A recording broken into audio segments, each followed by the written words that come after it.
ఆరోగ్యశ్రీ ఒక ఆత్మగౌరవం.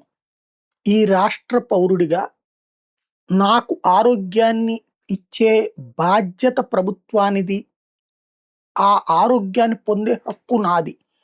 2004 ఎన్నికల్లో కాంగ్రెస్ పార్టీ ఇచ్చింది హెల్త్ గ్యారంటీ అని. అందులో భాగంగా తీసుకొచ్చిందే ఆరోగ్యశ్రీ. ప్రతి ఒక్కళ్ళు కార్పొరేట్ వైద్యం చేయించుకోవచ్చు, డబ్బులు ప్రభుత్వం కడుతుంది అన్నటువంటి.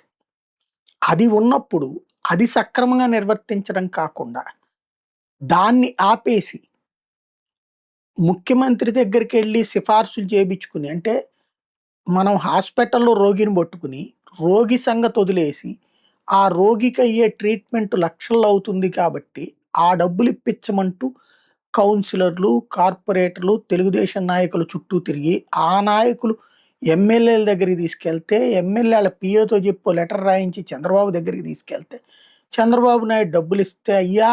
బాంచందర్ కాలు మొక్కుతా" అని వీళ్ళందరిని అడుక్కోవాలన్నమాట. సీఎం రిలీఫ్ ఫండ్ కింద డబ్బులిస్తుంటారు. అంతే తప్పించి ఆరోగ్యశ్రీలో పెట్టరు. ఆరోగ్యశ్రీలో పెడితే ఇంక సీఎం రిలీఫ్ ఫండ్ ఎందుకు? ఇప్పుడు సీఎం రిలీఫ్ ఫండ్ పేరుతో దగా చేస్తున్నారు. వాళ్ళకి కావాల్సిన ఆసుపత్రులోళ్ళకే డబ్బులిస్తున్నారంటూ సాక్షి కథనం రాసుకొచ్చింది.